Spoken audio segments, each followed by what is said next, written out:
Film की शुरुआत में हम देखते हैं कि एक आदमी जिसका नाम ईश है वह जंगल के बीच में रहता है। वह एक बायोलॉजिस्ट है और अपने रिसर्च की वजह से शहर से बहुत दूर जंगल में रह रहा है। एक दिन रिसर्च के दौरान उसे जंगल का एक जहरीला सांप काट लेता है। वो बहुत घबरा जाता है और उसका फोन भी नीचे गिर जाता है। अब वो किसी को मदद के लिए कॉल नहीं कर पाता। उसने खुद ही अपना जहर निकालने की कोशिश की और हाथ को काट लिया, लेकिन इसका कोई असर नहीं हुआ। घर जाकर भी उसने हाथ काटा, लेकिन अब देर हो चुकी थी। जहर उसके शरीर में फैल रहा था और उसे अजीब अजीब हेलुसिनेशंस होने लगे। वो कई दिनों तक ऐसे ही पड़ा रहा। एक दिन वहाँ कई साइंटिस्ट्स आए उसे ले जाने के लिए। इस बात का उसे थोड़ा होश था, वो अभी जिंदा था, लेकिन उसके शरीर में कोई ताकत नहीं थी। उसने हिम्मत करके इन लोगों को आवाज देने की कोशिश की, लेकिन आवाज नहीं निकल पाई और ऐसे ही सब लोग वहाँ से चले गए, यह सोचकर कि इश्क यहाँ नहीं है। सीन कट होता है और कुछ दिन बाद का सीन दिखाया जाता है। उसके हाथ का जो कट था उससे जहर बाहर निकल गया था और थोड़ा बहुत जहर जो दिमाग तक गया था अब ठीक हो रहा था। बस उसे थोड़े हेलुसिनेशंस आ रहे थे। होश में आते ही उसने तुरंत शहर के हॉस्पिटल जाने का फैसला किया। उसने अपनी कार साफ की और शहर की तरफ निकल पड़ा, लेकिन एक अजीब बात उसने देखी कि सड़कों पर कोई कार नहीं थी और जब वो शहर पहुंचा तो वहाँ कोई हलचल नहीं थी। उसे एक भी जिंदा इंसान दिखाई नहीं दिया। सारी बिल्डिंग्स खाली पड़ी थी। ये देखकर वो घबरा गया। यहाँ एक पेंडेमिक फैल चुका था। ये पेंडेमिक इतना खतरनाक था कि कुछ ही दिनों में पूरी पॉपुलेशन को खत्म कर दिया। फिश बायोलॉजिस्ट था। उसने समझा कि वह कई दिनों तक पॉपुलेशन से दूर रहा, इसीलिए यह बीमारी उस पर अटैक नहीं कर पाई और वह बच गया। अब तो पॉपुलेशन ही खत्म हो चुकी थी। मतलब यहाँ कोई गवर्नमेंट नहीं थी और किसी चीज का कोई मालिक भी नहीं था। देश को तुरंत अपने पेरेंट्स का ख्याल आया। कार चलाते हुए जब वो घर पहुंचा तो देखा कि उसके पेरेंट्स कई दिनों से मरे पड़े थे और उनके बॉडीज की हालत भी बहुत बुरी हो चुकी थी। लेकिन फिर उसने हिम्मत की और घर के बाहर कब्र खोदकर उन्हें दफना दिया। इसके बाद भी उसने पूरा शहर देख डाला। कोई और सर्वाइवर जिंदा नहीं था। यह सोचकर उसने दूसरे शहर जाने का फैसला किया। उसने लास वेगस जाने का प्लान बनाया। कुछ जरूरी सामान और एक गन लेकर वो निकल पड़ा, लेकिन जो ब्रिज लास वेगस जाता था वो भी सील्ड था। वो बहुत गुस्से में आया और लंबा रास्ता लिया। जैसे ही वह लास वेगस पहुंचा देखा कि यहाँ भी सब लोग मर चुके थे। मॉल्स, बड़े होटल्स, कसिनो सब खाली पड़े थे।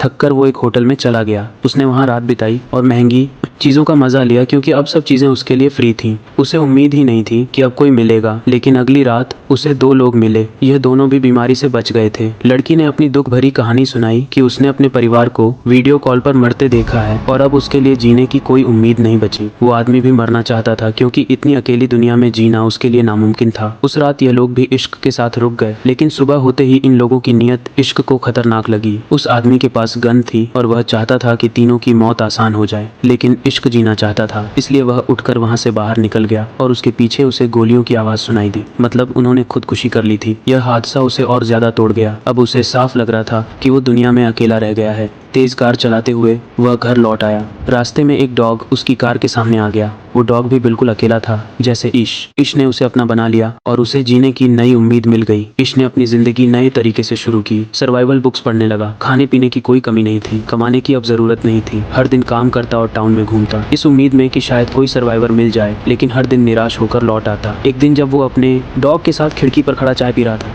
अचानक उसका डॉग भौंकने लगा।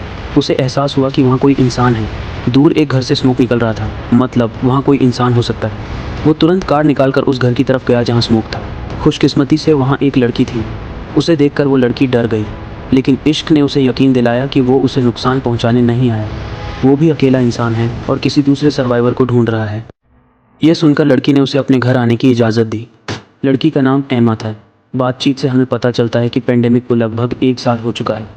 एमा और ईश ने पूरे साल में अपने अलावा कोई सर्वाइवर नहीं देखा। उन्हें बहुत खुशी थी कि उन्हें कोई और सर्वाइवर मिल गए, वरना अकेले रहना बहुत मुश्किल था। वो डिप्रेशन में जा रहे थे, क्योंकि इंसान का समाज में रहना ज़रूरी है। अकेले रहकर उनका मेंटल स्टेट बहुत बुरा हो रहा था। उन्होंने फैसला किया कि वह दोनों साथ में इश्क के घर में रहेंगे, क्योंकि ईश का घर जनरल स्टोर के करीब था, जहाँ फूड सप्लाई पड़ी थी, और इश्क ने अपने घर में बहुत सारा सामान भी जमा कर रखा था, जिससे उनका रहना आसान हो गया। एमा भी अब इश्क के घर आ गई। दोनों ने जब साथ रहना शुरू किया तो उनकी ज़िंदगी पहले से बेहतर हो गई। एमा ईश का बहुत साथ देती थी। वो इश्क की अपीयरेंस ठीक करती और दोनों मिलकर घर का रेनोवेशन भी करने लगे, क्योंकि पूरे साल इश्क ने अपने घर पर ध्यान नहीं दिया था। दोनों हर सुबह उठकर साथ में काम करते और अपने टारगेट्स पूरे करते। इन दोनों ने यह भी सोचा कि अगर पूरी दुनिया में सिर्फ यही दोनों बचे हैं तो इन्हें पॉपुलेशन भी बढ़ानी चाहिए। पहले यह दोनों का फैसला था, लेकिन जब ईश को पता चला कि एमा प्रेग्नेंट है तो वो बहुत डर गया। उसे डर था कि उसके बच्चे इस अजीब दुनिया में सरवाइव कर पाएंगे या नहीं। एमा ने उसे हिम्मत दी कि सब ठीक होगा। ईश जो बायोलॉजिस्ट था, उसने बुक्स पढ़कर बच्चे को जन्म देने के तरीके समझने शुरू किए, क्योंकि उसे पता था कि अब यह दोनों अकेले हैं और उन्हें ही यह काम करना पड़ेगा। साथ ही दोनों घर को परफेक्ट बनाने की कोशिश भी कर रहे थे। इसने सोलर पैनल्स भी लगा लिए थे ताकि घर में इलेक्ट्रिसिटी की कमी ना हो, क्योंकि पेंडेमिक को बहुत वक्त हो चुका था। शहर जंगल जैसा बनने लगा था और जंगल के जानवर अर्बन एरियाज की तरफ आने लगे थे। यह उनके लिए बड़ा खतरा था, इसलिए उन्होंने घर के चारों तरफ फेंस बना लिए और जानवरों से बचने के लिए कुछ वेपन्स भी रख ली। इन लोगों ने खुद भी कई वाइल्ड एनिमल्स पाल लिए थे जिनसे उनकी जरूरतें पूरी हो रही थी और यह लोग बहुत बिजी भी रहते थे। इंसानों की गैर मौजूदगी में पूरा इलाका हरा भरा हो गया था और यहाँ की हवा भी बहुत साफ थी। उनकी सेहत भी बहुत अच्छी हो गई थी। उनकी जिंदगी किसी हद तक परफेक्ट हो गई थी। लेकिन फिर एक दिन उन्हें एक और बड़ी प्रॉब्लम का सामना करना पड़ा। पता नहीं कहां से अनगिनत चूहे शहर में आ गए। उन्हें देखकर ईश बहुत पैनिक हो गया। इन चूहों को घर से दूर रखने के लिए ईश ने अपने घर के एयर गेट्स में आग लगाई, लेकिन यह सिर्फ एक रात काम आया। एमा ने उसे कहा कि हम इसका भी सेशन निकालेंगे। सुबह होते ही इश्क घर से बाहर निकला। उसने आसपास कई कैट्स छोड़ दी। इन कैट्स ने इन चूहों को खाना शुरू कर दिया और आखिरकार यह प्रॉब्लम भी खत्म हो गई। आखिरकार वो दिन भी आ गया जब एमा को बच्चा पैदा करना था। ने खुद यह काम संभाला और हमें दिखाया जाता है कि उनकी एक बहुत प्यारी बेटी हुई। ये देखकर दोनों बहुत खुश हुए। उन्हें जीने की नई उम्मीद मिल गई। इसके बाद यह लोग सड़कों पर गए और अपने घर का एड्रेस लिख दिया, इस उम्मीद में कि अगर कोई सर्वाइवर यहाँ आए तो वह उनके घर पहुंच सके खाने और पानी के लिए। 6 साल बाद इश्क किसी काम से जंगल जा रहा था कि अचानक उसकी कार के सामने एक जंगली जानवर आ गया। डरकर इश्क बाहर आया और उस जानवर को देखा। वह अभी जिंदा था लेकिन बहुत दर्द में था, इसलिए इश्क ने उसकी तकलीफ आसान करने के लिए उसे गोली मार दी और मार दिया। दूर से यह सब एक लड़की देख रही थी। गन की आवाज सुनकर वो डर गई और भागकर जंगल में चली गई। ईश ने भी उसे भागते हुए देखा और तुरंत उसके पीछे दौड़ा ताकि उसे पकड़ सके।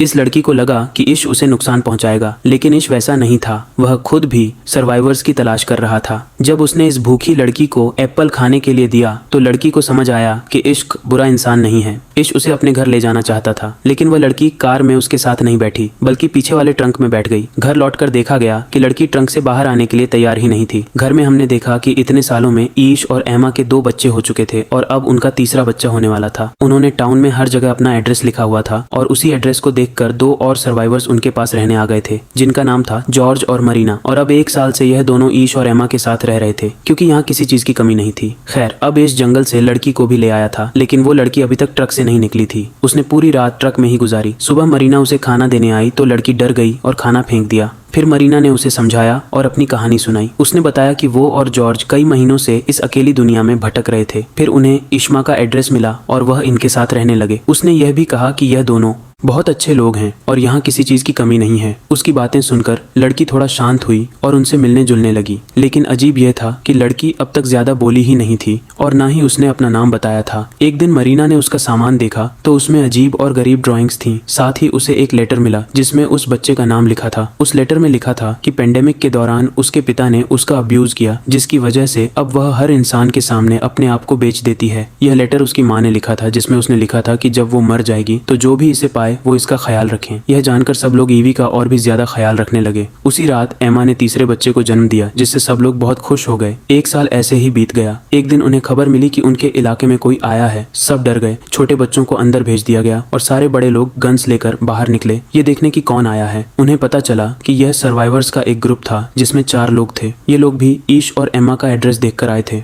इनमें से एक डॉक्टर थी मौली। उसने बताया कि इतने सालों में उसे सिर्फ ये 4 जिंदा लोग मिले हैं और अब वह पहली बार इश्क के परिवार से मिल रही है। उनके चेहरे और बातें साफ दिखा रही थीं कि वो किसी को नुकसान नहीं पहुंचाएंगे। इसलिए ईश और एमा ने भी उन्हें अपने परिवार में शामिल कर लिया। वैसे भी यहाँ किसी चीज की कमी नहीं थी। अब सब मिलकर एक बड़ा सोसाइटी बना सकते। इश्क ने इन नए लोगों को सर्वाइवल के रूल्स समझाए कि हमेशा अपने वेपन साथ रखना है, क्योंकि अब यह दुनिया जंगल जैसी हो गई है। कभी भी जंगली जानवर सामने आ सकते हैं। जब भी सप्लाई लेने बाहर जाना हो तो हमेशा ग्रुप में जाना होगा, वरना कोई भी जंगली जानवर या और खतरा उन्हें नुकसान पहुंचा सकता है। ये सारे रूल्स बताने के बाद सब सप्लाई लेने बाहर गए। मौली जो डॉक्टर थी वो मॉल और हॉस्पिटल से बहुत सारी चीजें लेकर आई जो उनकी कम्युनिटी के काम आ सकती थी और जिनसे सबका इलाज हो सकता था। साल ऐसे ही बीतते गए और हमें पता चलता है कि इस पूरे ग्रुप में अब बहुत सारे बच्चे हो गए थे। बाकी कपल्स के भी बच्चे हो गए थे।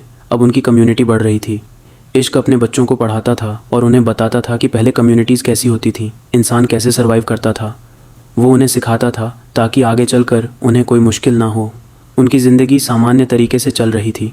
घर के चारों तरफ पूरा जंगल था और एक दिन उसी जंगल से एक बहुत बड़ा लायन उनके घर में घुस आया। शुक्र था कि सही समय पर इश्क की नज़र उस पर पड़ गई। इश्क बच्चों को बचाने वहाँ पहुँचा, लेकिन लायन ने उस पर हमला कर दिया। इससे पहले कि बाकी लोग कुछ कर पाते, लायन ने उसे बुरी तरह घायल कर दिया। ये देखकर सब घबरा गए। जब सब वहाँ पहुँचे तो लायन वहाँ से भाग गया। एमा ने इश्क की हालत देखकर गुस्से में गन उठाई और जंगल में जाकर उस लायन को मार डाला। वक्त रहते सब ने मिलकर मौली की मदद से इश्क की जान बचा ली और फिर उसका इलाज शुरू हुआ। कई हफ्तों के बाद इश्क पहले जैसा ठीक हो गया। अब 17 साल बीत चुके थे। सबके बच्चे अब जवान हो गए थे। हमें पता चलता है कि इतने सालों बाद इश्क की सबसे बड़ी बेटी हैदर अपने ग्रुप के एक लड़के के करीब आने लगी। उनकी दोस्ती बहुत गहरी हो गई थी और किसी को उनकी दोस्ती पर एतराज नहीं था, क्योंकि अब तो इन्हें आपस में रिश्ते बनाने ही थे। हैदर और वो लड़का अब इस दुनिया को एक्सप्लोर करना चाहते थे और यह उम्मीद रखते थे कि शायद और सर्वाइवर्स मिल जाएं। इसलिए वह टाउन से बाहर जाना चाहते थे। किसी को भी इसमें ऐतराज नहीं था। सबने उन्हें गन्स और जरूरी चीजें दी और सफर पर भेज दिया। लेकिन उनके जाने के बाद एक और प्रॉब्लम खड़ी हो गई। उनके पास सारे रिसोर्सेज थे, लेकिन अब पानी की कमी सामने आने लगी। डैम पर जाकर उन्हें पता चला कि डैम का पानी खत्म हो रहा है और यह प्रॉब्लम उनके लिए जानलेवा साबित हो सकती थी। कुछ दिन बाद एक और सर्वाइवर्स का ग्रुप उनके इलाके में आया। उनके पास 2 ट्रक्स थे, लेकिन उनके पास पेट्रोल की कमी थी, जिसके लिए वह इश्क से मांगने आए थे। बदले में उन्होंने कहा कि हम तुम्हारी पानी की प्रॉब्लम सॉल्व कर सकते हैं, क्योंकि हमारे पास ड्रिल मशीन है और जमीन खोदकर अब भी पानी निकाला जा सकता है। इश्क को यह ऑफर बुरा नहीं लगा। उसने इन लोगों को अपनी कम्युनिटी में रख लिया, लेकिन सबको चेतावनी दी कि सावधान रहना संभव है, यह सर्वाइवर्स खतरनाक हो। फिर दिखाया जाता है कि अब यह लोग इश्क के घर में ड्रिलिंग कर रहे थे डील के हिसाब से। कई दिनों की मेहनत के बाद आखिरकार पानी निकल आया और सब बहुत खुश हुए। डील पूरी हो गई। इश्क के लोगों ने उन्हें ऑनएल भी दे दिया और उस रात सबने मिलकर सेलिब्रेशन किया। सुबह होते ही इन लोगों को यहाँ से निकलना था, लेकिन ईश ने देखा कि इस ग्रुप का लीडर चार्ली रात में चुपके से उनके एक कमरे से बाहर निकल रहा था और बाहर एक आदमी उसे देख रहा था। जब वह जाकर देखता है तो उसे पता चलता है कि उसने ईवी को टॉर्चर किया है। ऐश ने तुरंत अपनी पूरी कम्युनिटी को इसके बारे में बता दिया। ये सचमुच बहुत खतरनाक था। ईवी ने बताया कि चार्ली कह रहा था कि अब वो यहाँ से कहीं नहीं जाएगा, क्योंकि यहाँ बहुत सारे सप्लाई हैं और उसके पास बहुत सारे गन्स भी हैं। ये सुनकर सब डर गए और इश्क को लगा कि अब उसे चार्ली को मार देना चाहिए। अगर वह चार्ली को नहीं मारेगा तो चार्ली पूरी कम्युनिटी को खत्म कर देगा, जिसे इतने सालों बाद बनाया गया है। सब चार्ली को मारने का इंतजार कर रहे थे, लेकिन कुछ लोगों ने कहा कि इस दुनिया में वैसे ही बहुत कम लोग बचे हैं। अगर हम चार्ली को मार देंगे तो पॉपुलेशन और भी कम हो जाएगी। तब ईश ने कहा कि अगर हमने चार्ली को नहीं मारा तो हम सब भी मर जाएंगे। फिर सब ने एक प्लान बनाया और बाहर जाकर चार्ली को चारों तरफ से घेर लिया। चार्ली कुछ कह पाता उससे पहले ईश ने हथौड़े से उसकी जान ले ली और उसे दफना दिया। ये सब करने के बाद इश्क को बहुत बुरा लग रहा था। उसने पहली बार अपनी सर्वाइवल के लिए किसी को मारा था। वह जानता था कि यह गलत नहीं है। उसने यह सब अपनी कम्युनिटी को बचाने के लिए किया, फिर भी उसका मन दुखी था। सुबह होते ही ईश और सबने चार्ली की ग्रुप को बताया कि उन्होंने उनके लीडर चार्ली को मार दिया है, क्योंकि उसने उनकी कम्युनिटी की एक लड़की को टॉर्चर किया था। चार्ली की मौत सुनकर उसका पूरा ग्रुप दुखी नहीं हुआ, बल्कि कुछ लोगों ने कहा कि चार्ली ने लीडर बनकर बहुत फायदा उठाया था। वह अपनी ग्रुप की लड़कियों को भी टॉर्चर करता था। इसलिए सब चार्ली की मौत से खुश थे, सिवाय उसके दोस्त के, जिसने बहुत गुस्से में चिल्लाकर विरोध किया। ईश ने अब चार्ली के पूरे ग्रुप से कहा कि हमें किसी से दुश्मनी नहीं है, तुम सब यहाँ शांति से रह सकते हो, लेकिन यह लड़का नहीं, क्योंकि इसमें भी मुझे चार्ली जैसी ही गंध आ रही है। ये हमारे लिए खतरा बन सकता है। बाकियों की राय भी यही थी। सज्जा के तौर पर उन्होंने चार्ली के दोस्त को अपनी कम्युनिटी से बाहर निकाल दिया। शुरू में वो लड़का भाग निकला, लेकिन बाद में समझ गया कि वो अकेला बाहर सरवाइव नहीं कर पाएगा, इसलिए वह वापस आया। लेकिन इश्क ने अपनी कम्युनिटी की सिक्योरिटी के लिए उसे वापस स्वीकार नहीं किया। यह दिखाया गया कि कम्युनिटी के सारे बच्चे पुराने रिसर्च से एक प्लेन बनाने की कोशिश कर रहे थे। उन्हें यकीन था कि कुछ ही दिनों में वो प्लेन तैयार कर लेंगे, लेकिन उससे पहले उनकी कम्युनिटी को एक और बड़ी समस्या का सामना करना पड़ा। कई लोग उसी वायरस से इन्फेक्ट हो गए जो 20 साल पहले फैला था। अब तक सारे सर्वाइवर्स इम्यून थे। मौली के पास बहुत सारी मेडिसिन थी जिनसे उसने सबका इलाज किया, लेकिन इश्क का बेटा बहुत बुरी तरह बीमार हो गया। उसकी हालत बहुत खराब थी, जिससे पूरी कम्युनिटी टूट सी गई। इसी बीच इश्क की बड़ी बेटी हैदर अकेली घर वापस आई। वो रो रही थी। सबने उससे उसके पार्टनर के बारे में पूछा। रोते हुए उसने बताया कि जब वो दोनों जर्नी पर निकले थे तो उन्होंने बहुत सारे सिटीज खोजे, सर्वाइवर्स ढूंढे, हर घर देखा, लेकिन कोई सर्वाइवर नहीं मिला। वो हर जगह अपने घर का एड्रेस लिखते जा रहे थे। फिर वह एक जगह पहुंचे जहां उन्हें जंगल में एक आदमी मिला। उस आदमी ने हैदर के पार्टनर को मार दिया। उसने कहा कि यह चार्ली का बदला है, यानी साफ था कि वह वही आदमी था जिसे इश्क ने अपनी कम्युनिटी से निकाला था। हैदर ने कहा, मैं अपनी जान बचाने के लिए क्या करती, मैंने भी उसे मार दिया, और फिर जल्दी से अपने घर लौट आई। ये सुनकर सब बहुत दुखी हो गए। अभी वह इस गम से निकले भी नहीं थे कि इश्क का दूसरा बेटा भी मर गया। मामला यहीं नहीं रुका। ईश के बेटे की मौत के बाद और 3 मेंबर्स की मौत हो गई। इस हादसे से इश्क पूरी तरह टूट गया। अब वो इस दुनिया में जीना ही नहीं चाहता था, वो सब छोड़ देना चाहता था। लेकिन एमा ने उसका साथ दिया, जैसे पहले जब वो दोनों अकेले थे। एमा ने कहा, देखो जब हमें कोई नहीं मिला था तब हमने दोनों ने साथ मिलकर जिंदगी शुरू की थी और आज हम इतने बड़े ग्रुप बन गए हैं। हमें इस दुनिया को आगे बढ़ाना है। अगर तुम ऐसे हार मान लोगे तो ग्रुप के बच्चों को कौन सिखाएगा। ये सुनकर इश्क को थोड़ा हौसला मिला। वो पहाड़ पर सनराइज देखने गया। वो सनराइज पुराने वर्ल्ड के सनराइज से अलग था। पहले नेचर के कलर्स फीके लगते थे, अब सब कुछ फ्रेश लग रहा था। यह देखकर इश्क को एहसास हुआ कि ये पिछला वर्ल्ड नहीं है, ये एक नया वर्ल्ड है। वो अपने बच्चों को पुराने वर्ल्ड की तरह जीना सिखा रहा था। ये गलत था। अब उसे अपने बच्चों को नए वर्ल्ड में सरवाइव करना सिखाना था। घर लौटकर उसने बच्चों को स्पीच दी। हम अभी तक गलत दिशा में जा रहे थे। हम पुरानी दुनिया की तरह जीने की कोशिश कर रहे थे, लेकिन जब पुरानी दुनिया है ही नहीं तो फिर उसमें सरवाइव करने की ट्रेनिंग क्यों। ये नई दुनिया है और हमें इसके हिसाब से चलना होगा। ने कहा, अब से तुम वही सीखोगे जो नेचर तुम्हें सिखाएगा और जो इस दुनिया में सरवाइव करने के लिए जरूरी है। इस दुनिया में उनकी कम्युनिकेशन पूरी तरह बंद हो चुकी थी, इसीलिए उन्होंने अपना कम्युनिकेशन नेटवर्क बनाने का फैसला किया। उन्होंने फिर से एक नया रेडियो बनाया जिससे उनकी कम्युनिकेशन मजबूत हुई। इसके बाद ईश ने रोज नए सोशल इवेंट्स रखने शुरू किए जिनसे बच्चों को समझ आया कि कैसे इंसान साथ में रहकर सरवाइव करते हैं। अब ईश अपने एफर्ट्स सिर्फ अपने तक नहीं रखता था। उसने कम्युनिटी से बाहर भी अपना सिटी रेनोवेट करना शुरू किया। उसने होटल्स फिर से बनाए, फिर उसने आसपास के सिटीज को भी रिपेयर करने का फैसला किया। फिल्म के पोस्ट क्रेडिट सीन में हमें दिखाया गया कि ईश अपने पोते ग्रैंड सॉन के साथ है। वो उसे यही पूरी कहानी सुना रहा है। वो अपने पोते से कहता है, ये दुनिया अब हमारी जनरेशन की है, अब इसे आगे बढ़ाना तुम्हारा काम है। ये कहते हुए कहानी यहीं खत्म हो जाती है। अगर आपको यह कहानी पसंद आई हो तो वीडियो को लाइक जरूर करना और ऐसे ही आसान और इंटरेस्टिंग एक्सप्लेनेशंस देखने के लिए चैनल को सब्सक्राइब करना मत भूलना। साथ ही बेल आइकॉन भी दबा देना ताकि नई वीडियो की नोटिफिकेशन आपको सबसे पहले मिले।